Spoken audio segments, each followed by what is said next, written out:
Un scandale bien connu du monde de la F1 qui a un nom digne des meilleurs James Bond, la trame d'un épisode de Columbo et qui résultait par l'exclusion de McLaren Mercedes du championnat 2007 et d'une amende de 100 millions de dollars. Je parle bien évidemment du Spygate, une affaire qui opposa alors les deux plus grandes équipes de l'histoire sous le couvert de l'espionnage, McLaren et Ferrari. Sortez votre pipe, votre loupe et votre violon, car aujourd'hui on va découvrir ou redécouvrir cette affaire plus complexe qu'il n'y paraît. Outre la médiocrité de la review de la saison 2007 produite par le Blabla F1, un de mes plus gros regrets dans cette vidéo est de ne pas y avoir abordé en profondeur cette affaire. Mais quand vous allez voir la durée de l'émission d'aujourd'hui, vous comprendrez pourquoi j'en ai pas parlé plus. En effet, je vais essayer de proposer un dossier aussi complet que possible sur l'affaire afin de vous permettre de comprendre avec le plus de données possible. Le Spygate, c'est pas juste McLaren qui envoie les Spy Kids voler les dessins de la F 2007 et qui se fait avoir. Non, c'est la combinaison de trois intrigues distinctes qui vont être amenées à converger. Et pour commencer, je ne peux pas vous parler du Spygate sans parler de la rivalité Hamilton-Alonso qui est pour moi un de ces trois facteurs. Ça pourra vous sembler hors de propos dans un premier temps, mais je pense important de bien comprendre la situation afin de ne pas directement tomber dans l'insulte de tel ou un tel. On pourra le faire après ça.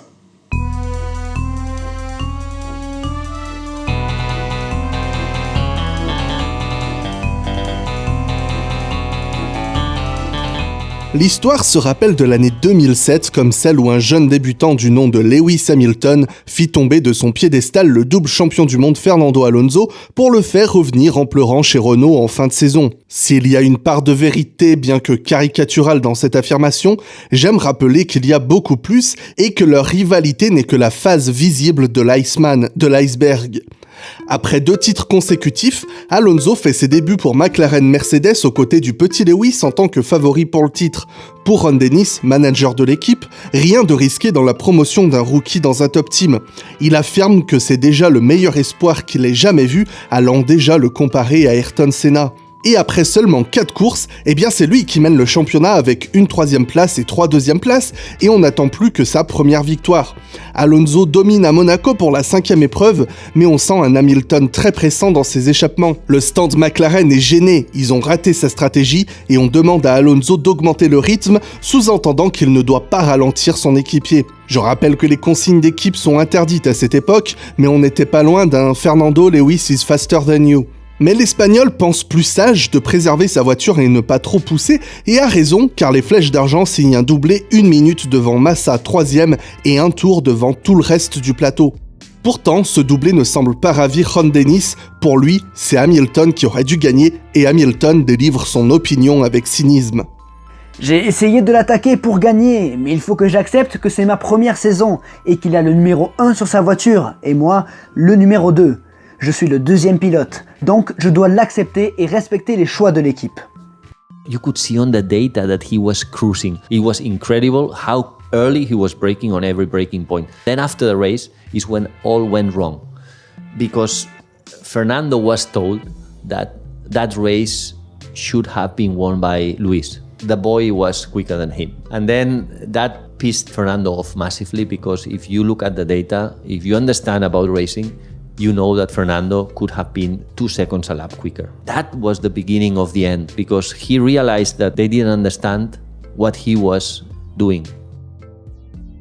Conséquence directe ou non, mais suffisamment rare pour le relever, Alonso enchaîne les erreurs le week-end suivant au Canada, alors que Lewis prend son premier succès, puis un second aux États-Unis, et arrivé au break estival, il mène 2 points devant Alonso et leur rivalité semble monter course après course.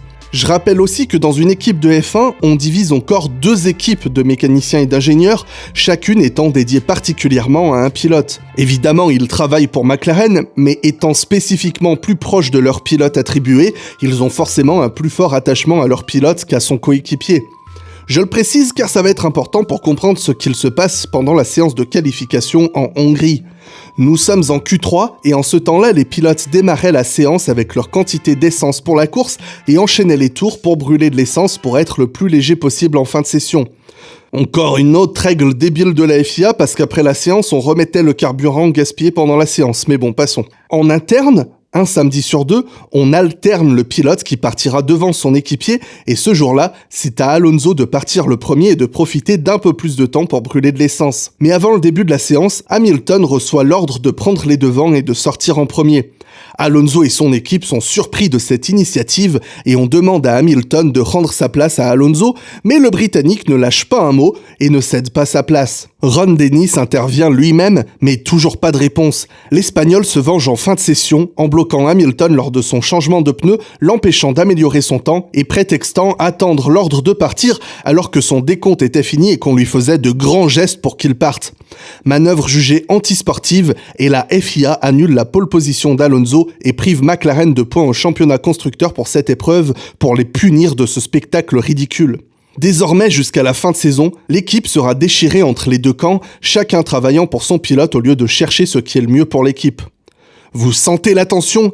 Bien, car maintenant, il est temps d'ajouter encore plus de venin et d'entrer dans le vif du sujet, car à cette même période éclate cette fameuse affaire d'espionnage que nous allons pouvoir décortiquer depuis le tout début.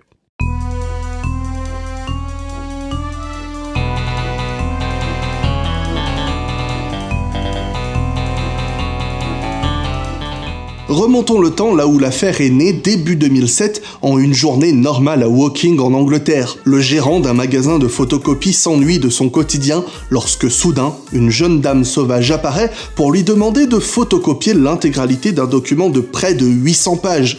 On pourrait se dire qu'il va se ravir pour son chiffre d'affaires, mais en réalité, en photocopiant ces presque 800 pages, il ne peut s'empêcher de voir le logo d'un cheval cabré dessiné dans un écusson jaune, lui rappelant son équipe de F1 préférée. Un petit coup de Google, ou Yahoo, je rappelle qu'on est en 2007, et il découvre que sa cliente est Trudy Kaflan, la femme de Mike Kaflan, ingénieur chez McLaren.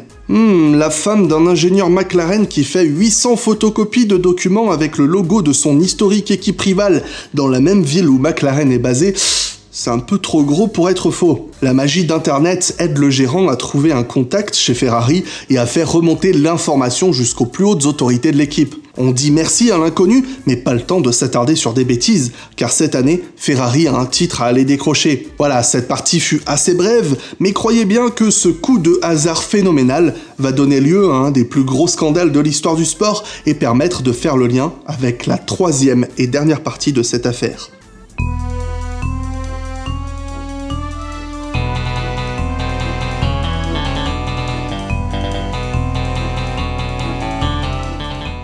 Début 2007, Ferrari va vivre une année de transition stressante car pour la première fois depuis plus de 10 ans, ni Michael Schumacher ni Ross Brawn seront là pour mener l'équipe et Jean Todt est en train de confier les commandes à Stefano Domenicali. Heureusement, le recrutement du populaire Kimi Raikkonen apporte un peu de réconfort à Maranello, mais les buzz médiatiques ont commencé bien avant le début de saison à cause d'un dénommé Nigel Stepney. Stepney faisait partie de la razzia de membres Benetton que Ferrari recrutait dans les années 90 et qui était un exécutant de son ami Ross Brawn, dont je ne présente plus le génie. Si je devais reprendre ma métaphore filée sur la sainte trinité de la Scuderia, incarnée par Jean Todt, Ross Brawn et Michael Schumacher, Stepney serait considéré comme un des apôtres. Et si on était plus spécifique, ce serait probablement Judas. Suite au départ de Brawn à la fin de la saison 2006, Stepney a demandé à prendre sa place de directeur technique, mais ce rôle fut confié à quelqu'un d'autre. Et pourquoi pas, vous demanderez-vous ? Car Stepney, c'est qu'un simple chef mécanicien sans diplôme. Donc même la Scuderia d'aujourd'hui ne lui confierait pas le poste de directeur technique. Enfin, quoique. Bref, Nigel est plus rouge de colère que sa chemise lorsqu'il apprend la nouvelle et se fait entendre dans les médias. Il serait mal vu de le licencier, alors Ferrari décide de le punir en le privant de paddock et en le laissant travailler à la maison. Alors, avant d'aller plus loin et par souci d'éthique, j'ai pas d'éthique, mais je veux juste préciser que Nigel Stepney est tragiquement décédé dans un accident de voiture en 2014. Non pas que ça ait une quelconque importance dans l'histoire, mais étant donné qu'il joue un rôle de grand méchant de série B dans cette affaire, je veux juste préciser que mon but, c'est pas d'insulter sa mémoire, c'est juste de relater les faits. Il joue juste le mauvais rôle, quoi, c'est tout. C'est bon, là, j'ai bien géré mon image médiatique ou faut que j'en fasse plus ? En lutte face au McLaren, Ferrari se prépare au Grand Prix de Monaco en ayant remporté 3 des 4 premières épreuves. Mais quelques jours avant la course, un mécanicien trouve de la poudre blanche sur une des voitures. Après inspection, on retrouve de cette substance dans les réservoirs d'essence des 2 monoplaces et l'équipe appelle la police pour mener une enquête. Tout le personnel est fouillé et c'est le dénommé Nigel Stepney qui est suspecté étant donné que on retrouve de cette même poudre dans ses poches. On aurait aussi retrouvé de la poudre blanche dans les poches d'un dénommé Blabla et Fanisco, un fan présent sur place, mais là c'était juste de la cocaïne donc rien de suspect. Ferrari a enfin le prétexte pour non seulement licencier Stepney, mais aussi pour porter plainte contre lui.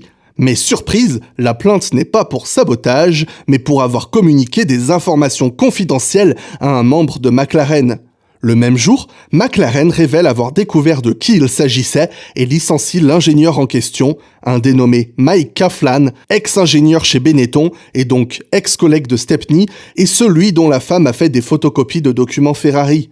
Quelques jours après ce buzz, l'écurie Honda semble trempée dans l'affaire, mais Nick Fry, le directeur sportif de l'équipe, révèle que Kaflan et Stepney lui ont tous deux proposé leur candidature, mais qu'ils n'avaient jamais mentionné l'existence de documents Ferrari, ce qui laisse penser qu'ils cherchaient tous deux à quitter leur équipe et agissaient dans leur propre intérêt et non celui de McLaren ou Honda.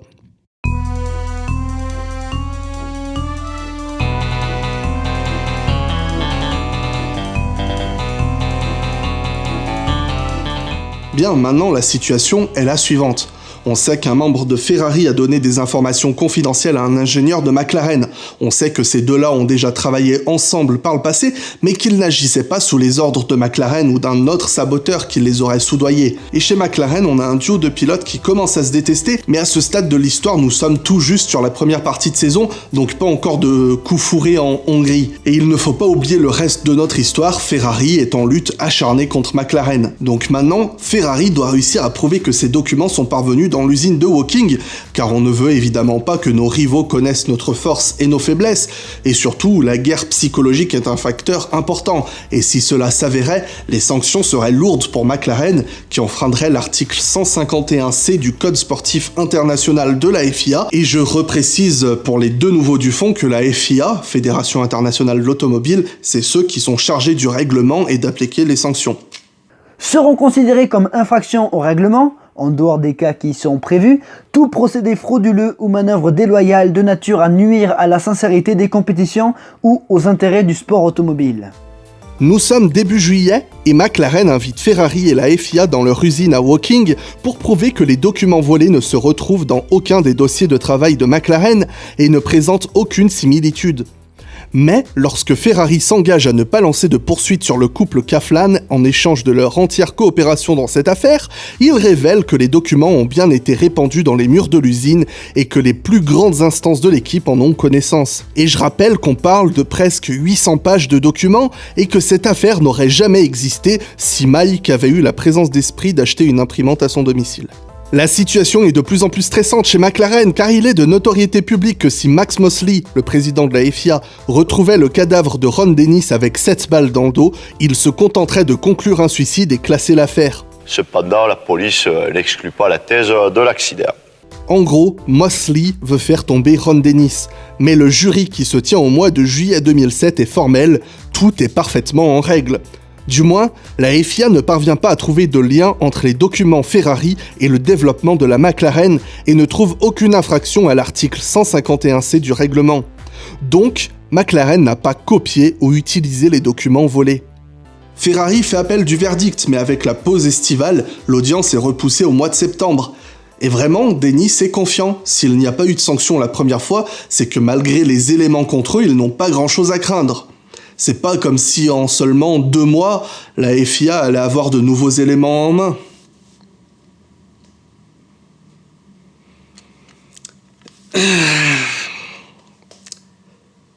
Nous voilà au mois d'août, au lendemain de la séance de qualification en Hongrie qui aura permis aux médias de faire tant de gros titres.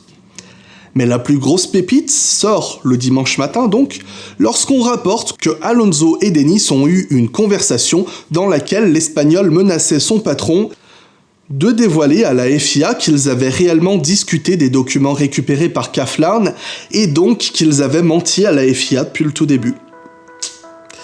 Ces bruits se font évidemment entendre dans tout le paddock et Ron s'empresse de déclarer que ce ne sont que les vains mots d'un homme menteur et manipulateur frustré d'être mis à mal par un débutant. Quelques semaines plus tard, avant le Grand Prix d'Italie, on apprend l'existence de mails ayant circulé entre Pedro de la Rosa, troisième pilote de l'équipe, Mike Kaplan et Fernando Alonso. Ah bah il l'avait prévenu hein. La FIA réouvre l'enquête et on recense 280 SMS, 35 appels, en gros un dossier de 14 pages de conversation à ce sujet où on voit à quel point Stepney a tenu le rôle de taupe pour McLaren. Voici un SMS de Pedro de la Rosa destiné à Mike Kaplan en date du 21 mars 2007. Salut Mike, tu connais la répartition du poids de la voiture rouge ? C'est important pour nous de la connaître, qu'on puisse l'essayer en simulateur. Par ce message, on accuse donc McLaren d'avoir demandé et obtenu des informations secrètes de Ferrari de la part d'une personne qu'il savait mal intentionnée, mais aussi d'avoir utilisé et partagé directement ou indirectement ces informations dans l'équipe.